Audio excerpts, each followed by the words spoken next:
सम्मानित साथियों, सादर अभिवादन। एक अत्यंत खूंखार, मदमस्त, जिसे हम हिंसक भी कह सकते हैं, ऐसे हाथी ने एक आत्महत्या करने आए युवक को कैसे बना दिया परम सिद्ध संत। ये बड़ा अद्भुत, अलौकिक, आश्चर्यजनक, प्रेरक प्रसंग आपके सेवा में हम प्रस्तुत करने जा रहे हैं। आशा है इस अद्भुत प्रसंग में अपनी सहभागिता सुनिश्चित करके हमें बड़भागी बनाएं। सम्मानित साथियों, आज की इस अद्भुत, अनोखी, प्रेरक प्रसंग के प्रेरणा स्रोत हैं समाजसेवी, जनप्रिय नेता श्री देवेंद्र सिंह भदौरिया, जो चंबल ग्वालियर संभाग में दद्दा जी के नाम से पहचाने जाते हैं। सभी लोग इन्हें इसी नाम से समादरित करते हैं। यही नहीं, उनके अनुज डॉक्टर अरविंद भदौरिया, जो मध्य प्रदेश सरकार में बहुत महत्वपूर्ण मंत्री सहकारिता विभागों के रहे हैं, वो भी इन्हें अपना मार्गदर्शक और प्रेरणा स्रोत तथा सचेतक मानते हैं। इन्होंने मुझसे अभी एक प्रसंग का हमसे साझा किया कि ग्वालियर चंबल संभाग के एक परम योगी स्वर संत रामानंद जी महाराज, जो अटेर क्षेत्र के सरायघार के गांव भवनपुरा के मूल निवासी थे, उनके बारे में मेरे पूर्वज पुरखे बताते थे कि वो हवा में उड़ना, जल पर चलना और कई ऐसी योगिक क्रियाओं के सिद्धस्थ थे। और इस पूरे अंचल के एक माने हुए परम संत पुरोधा थे। उन्होंने आशा व्यक्त की कि आप संतों के जीवन पर प्रकाश डालते हैं, तो क्यों ना इनके जीवन पर आप प्रकाश डालिए। सम्मानित साथियों, आप जानते हैं हम सम्मानित साथियों की भावनाओं का समादरित करते हुए उन्हीं के अनुरोध पर हम ऐसे विषय आपके सामने प्रस्तुत करते हैं। तो आज का विषय भी इसी अनुक्रम का एक महकता हुआ प्रेरक पुष्प है। परम पावन त्रैताप नशावन भगवती गंगा के किनारे बसा ऋषिकेश अपनी आध्यात्मिक गरिमा के लिए गौरवान्वित माना जाता है। और इसी से थोड़ा हट करके जहां आजकल गीता प्रेस द्वारा संचालित गीता भवन, जिसमें करीब 1000 कमरे हैं, तो 3 उसके प्रारूप विकल्प हैं, और वहाँ कई संस्थाएं आज आध्यात्मिक कार्य कर रही हैं, लेकिन उस कालखंड में केवल वहाँ जंगली क्षेत्र था जहाँ साधु सन्यासी संत लोग जाकर के साधना करते थे। तो ये एक नव युवक अपने घर परिवार से वो छोड़ करके पहले कुंभ मेला हरिद्वार में आया। वहाँ का पूरा कुंभ मेला का स्नान करने के बाद उसके मन में समाया कि चलो हम हिमालय की शरण में जाकर, किसी परम गुरु की शरण में जाकर अपने आगे का जीवन जो है हम उत्कर्ष की ओर ले जाएंगे। ये विचार करके वो वही जहाँ आजकल गीता भवन वगैरह बने हुए हैं, उसी क्षेत्र में आकर साधना करने लगा। वहाँ कई संत और भी गुफाओं में साधना करते थे। जब करीब उसे कई वर्ष हो गए और कुछ साधना में प्रगति नहीं महसूस हुई, तो उसका मन कुछ विचलित होने लगा और उसने सोचा कि ऐसे जीवन से क्या फ़ायदा, जहाँ अब पुनः ग्रस्त जीवन की ओर लौटने के लिए विकार पैदा हो रहे हैं, तो क्यों ना हम अपने शरीर को समाप्त कर दें, ताकि आगे जो जन्म मिले उसमें हम अपनी अधूरी साधना या आध्यात्मिक यात्रा को पूरी करें। ये सोच करके उसने एक दिन रात्रि में वही श्री गंगा जी में अपना जीवन छोड़ने के लिए छलांग लगा दी। जैसे ही उसने गंगा जी में छलांग लगाई, वैसे ही अचानक एक गंगा जी में एक महान तपस्वी, जो केवल नीचे कपड़ा पहने, पूरा शरीर खुला हुआ था, उनके बाल बड़े सुंदर कंधों तक बिखरे हुए थे, उसको पकड़कर बाहर लाए और कहा, अरे पुत्र, अभी आपको बहुत काम करने हैं, ये क्या कर रहे हैं आप? उसने कहा, महाराज, यहाँ मुझे कोई गुरु नहीं मिला, कोई हमें मार्गदर्शक नहीं मिला। हम अकेले बैठे बैठे मेरे जो मन में भावनाएं थी वो क्षीण होने लगी अध्यात्म की, और पुनः ग्रस्त भावनाएं जागृत होने लगी, इसलिए सोचा कि मैंने शरीर को छोड़ दूँ। उन्होंने कहा, नहीं बेटा, आप जाइए ऊपर नीलकंठ पर्वत पर वहाँ बड़े तपस्वी लोग हैं, वहाँ जाके साधना करिए और मेरा ये आपको आशीर्वाद है, तुम्हें वहाँ पर सफलता प्राप्त होगी। ये कह के वो अंतर्ध्यान हो गए। ये इसने अपने मन से मन मार के धीरे धीरे धीरे ऊपर नीलकंठ पर्वत, जहाँ नीलकंठेश्वर महादेव जी हैं, उसके आसपास जाकर साधना करने लगा। लेकिन वहाँ भी महीना 6 महीने के बाद भी उसे कोई सफलता हासिल नहीं हुई। तो सोचा कि अब उन्होंने जो मुझे बचाया था उन्होंने तो कह दिया, लेकिन मुझे कोई विश्वास नहीं हो रहा। उन्हीं दिनों सामान्य साथियों एक भयानक मदमस्त हस्ती ने उस क्षेत्र में आतंक मचा दिया था। कई वन विभाग के कर्मियों उसके शिकार हुए, मतलब आघातित हुए, और कई ऐसे संत महंत, लोग कहते हैं कि जो गांजा माजा पीते थे या इस तरह के थे, उनकी झोंपड़ियां उसने नष्ट विनष्ट कर दी और लोगों के, संतों के क्षेत्र में हाहाकार मच गया। इसने सोचा कि चलो रात्रि में ऐसा करते हैं, बैठ जाते हैं और ये हाथी निकलता है तो यही यदि हमारे प्राण ले ले तो हमें आगे के जीवन का, आगे के जो जन्म है उसके हमें एक रास्ता मिल जाएगा। ये सोच के रात के एक दिन वो उसी क्षेत्र में बैठ गया।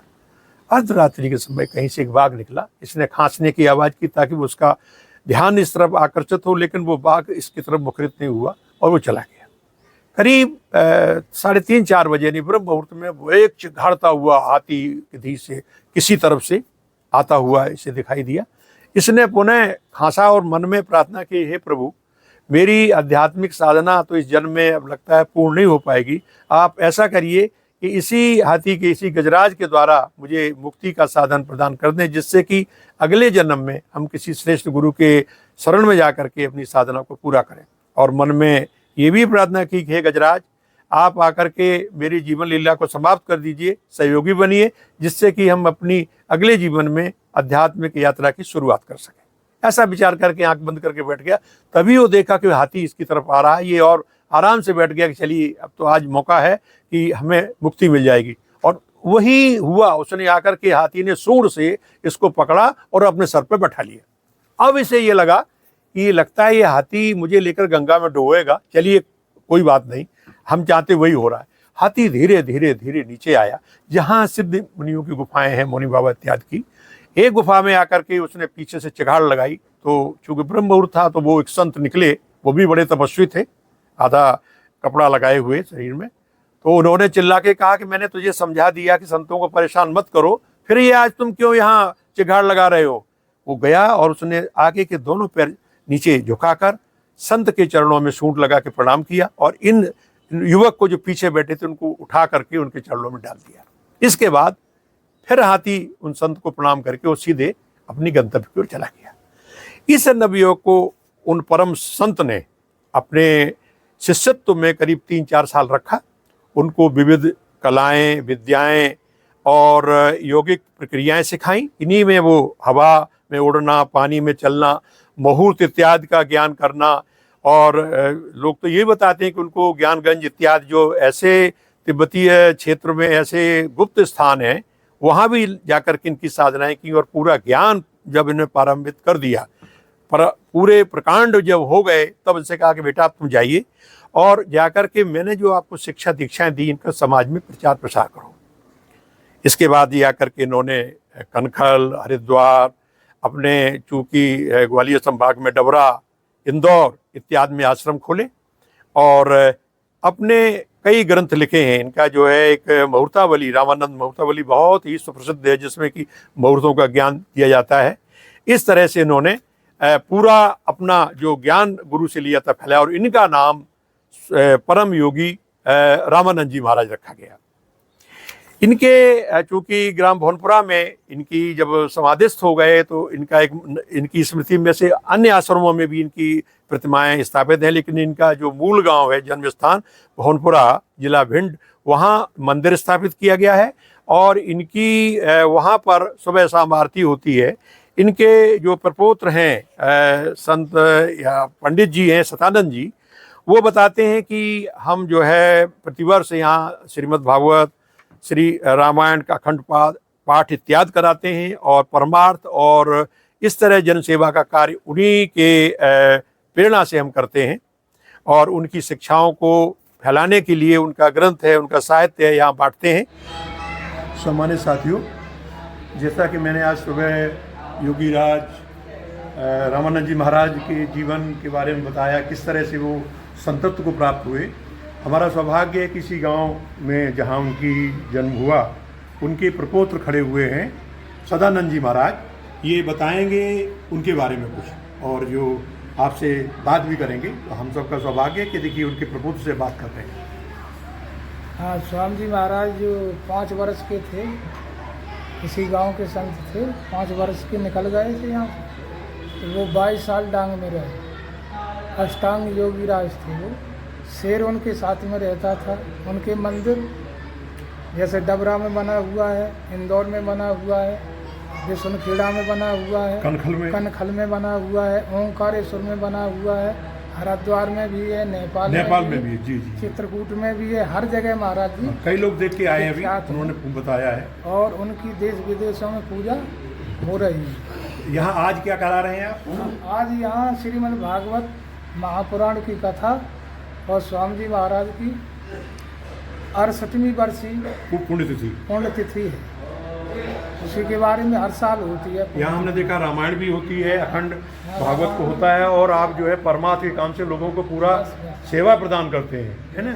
और समय समय पर लोग आके यहाँ प्रवचन और आध्यात्मिक चेतना भी प्रकट करते हैं। तो बड़ी खुशी हुई कि आपके दर्शन हुए, और आपने जो इनके जीवन के बारे में देखा वो सब जो हमने बताया सब सही बताया। हाँ, उनके साथ में शेर भी रहता था। हाँ, वो हमने बताया कि हिमालय में किस तरह से गए, कैसे उनको वो मिला, ये सब बता चुके हैं हम आपको। उन्हें गुरु गोरखनाथ के भी दर्शन, जी, गोरखनाथ के हुए, महाअवतार बाबा के हुए, और उनकी किताब जो कई निकली हैं।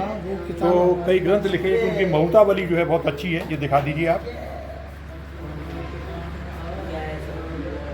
पूज्य योगी राज जी के बारे में हमारे यहाँ के जो संत हैं, उनको हम लोग राजा बाबा जी कहते हैं, इन्होंने पुरखों के बारे में कुछ सुना है, उनकी महिमा वो आपको बताएंगे।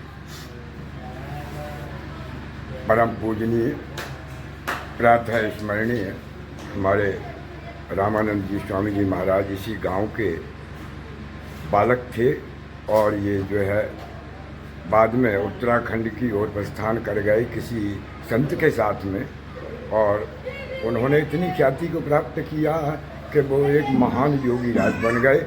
और एक बार गांव में आए तो उन्होंने एक ताल बंधवाया, हाँ बहुत बड़ा ताल बंधवाया, जबकि गांव में अकाल पड़ गया था।